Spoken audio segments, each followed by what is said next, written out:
You are a high value woman, so start acting like it. If you're looking for a high value man, the only thing you have to do is open a fantasy romance novel, specifically written by a woman. Besides that, I suggest that you stop hunting for a husband. If you feel like you're hunting him, you have already lost the game. If you're the type of woman a man is looking for, he will find you. And if you happen to be his dream girl, you won't be able to get rid of him. Apparently, every other woman on the internet is looking for a man in finance, the trust fund, 6'5", blue eyes. Historically, not really my type. I actually don't even think I've dated someone who's blonde. But we all have our things. You're allowed.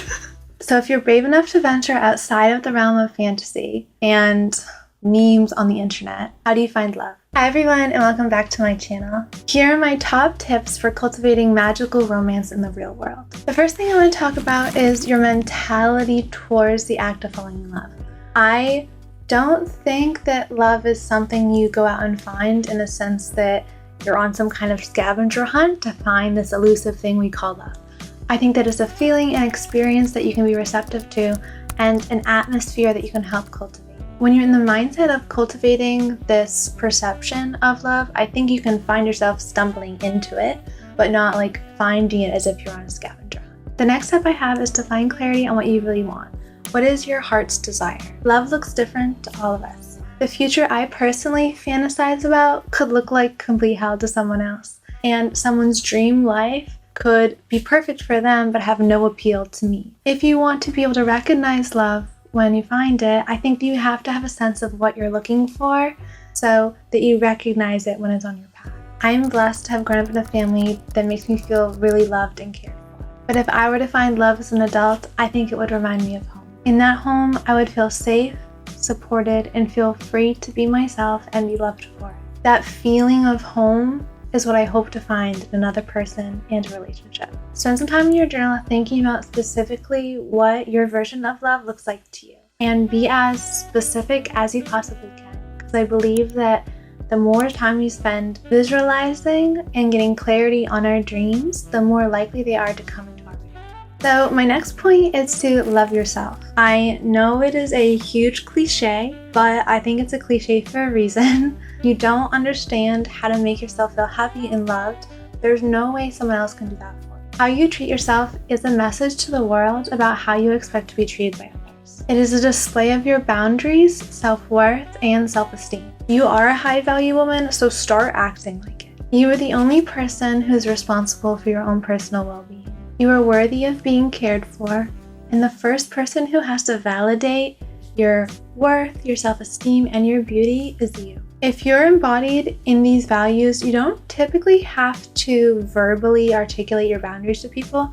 I find that if something is a belief inside you, people just kind of follow suit, show up in the way that you expect them to. Although personally, my favorite question to be asked is how I can make you happy. Because believe me, I know how, and I will happily provide you with a list of all the fluffy, glittery, girly things that will bring joy to my life. My next tip is to stop being a pikme. The more generalized term for this is being a people pleaser.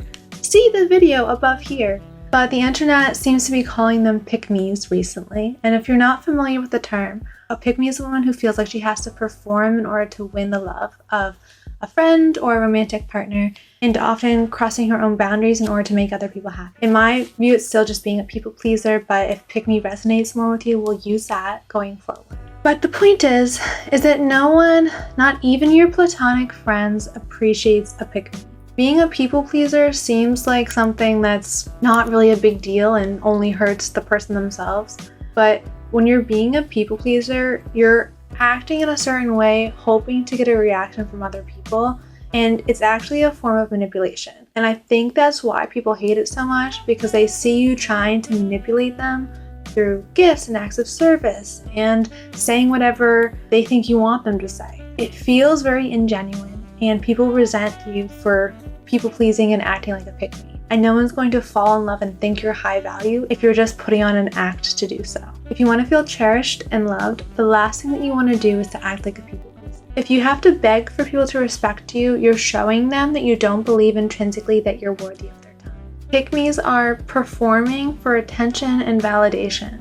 instead of observing the character of other people and deciding whether or not you want them to be in your life. When you have to convince someone to be your friend or your partner, you deteriorate your own self-worth in the process because you're kind of saying to yourself that you're not enough as is and you're not worthy just for the person you are. You're saying to yourself, I'm only worthy if I do all of these things to get someone. And that is really detrimental to your self-worth, and I wouldn't wish it on anyone. So me telling you don't be a pick-me is really for your self-confidence, and it is for your internal self-worth. It's not because I think you're being pathetic because you're being a pick-me. I'm trying to help you gain self-confidence, and the last thing that you want to do is to try to earn someone's love through manipulation. Other people hate it, but you're the person who's going to suffer the most for it. Other people's ego also might really like that you're doing all of these things for them, but if they have not done anything to learn that level of investment for you, it just is really confusing to their subconscious. And this imbalance in investment can be really repulsive to people. If you keep putting effort into something where no one else is putting, it's just really confusing. So the next tip I have is to be the woman in your fantasy. We spend a lot of time marinating and thinking about the man that we want to attract, but I don't think we spend enough time thinking about the women that he would want to be with. If you have this ideal of this perfect man in your head, I think you could imagine the archetype or caliber of woman that he would want to be with. Obviously, no one's perfect, and obviously everyone has room to grow, but you can't attract someone unless you're the reciprocal for that. Unless you're a match for what someone else will want, the attraction is not going to be there. If you have this dream version, this dream fantasy, this dream man that you want to attract into your life, you have to be his dream woman. Interestingly enough, because I think this is your fantasy and your dream man, his dream woman, I believe, will also be your dream woman. So working closer towards being your dream woman will not only make you feel happier and better about yourself and feel like you're moving towards your dream life, but it'll also bring in the person who's best suited for you and your dream man. There's a lot in your power you can do to grow into your dream woman. I know there are many ways in which I am not yet the woman I know I could be. So I like to spend time thinking in my journal about how I can grow into my ideal self. I think it's really empowering to know that we have the power to cultivate our dream reality. I find it really inspirational and fun to think about growing into the woman of my dreams, and I hope you do as well. A lot of people will say that if you focus on yourself, the right love will find you, and I kind of think this is what they mean. When you're living a life that's aligned with the woman you want to be in the future, you're growing towards the dream version of yourself, and the right type of person will find you. And by doing this, we are cultivating the environment and the space for love to grow. My next tip is to stop looking for it. I have never found magic in my life when I was hunting for it. The harder I look for it, actually, the more elusive it seems to be. I find magical moments in my life just stumble upon my path. I just seem to walk into them when I'm happy, I'm at ease, I'm present, I'm optimistic, and I'm having faith that, my life is working out the way it's meant to. Stop trying to force connections with friends, family, and dates. And maybe just as a general rule of thumb, just stop trying to force things. You don't have to convince someone who loves you that it's worth being in your life.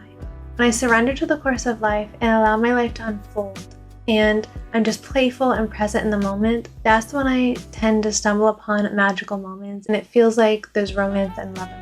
Trust and have faith that the future that's meant for you will be there along your path. You just have to keep walking forward. I am blessed in that I have a family who loves and cares for me deeply, and I have friends who spoil me and support me as if I was a family member of their own. In my dating life, I think I've been luckier than many. There have been men I've loved, and there have been men who made me feel loved.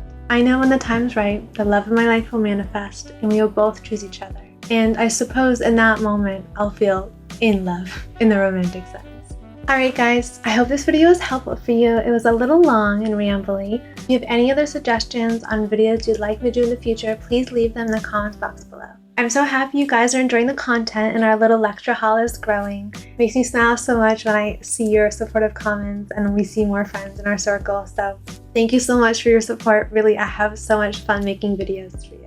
If anyone is curious, my engineering degree is going to good use because at the moment I have my camera propped up on top of my jewelry box, a bunch of books, and I have like cardboard wedge under one side to make it even on film. So I've engineered quite the contraption for you guys to hear me today. Good luck everyone, and remember that what's yours will find you.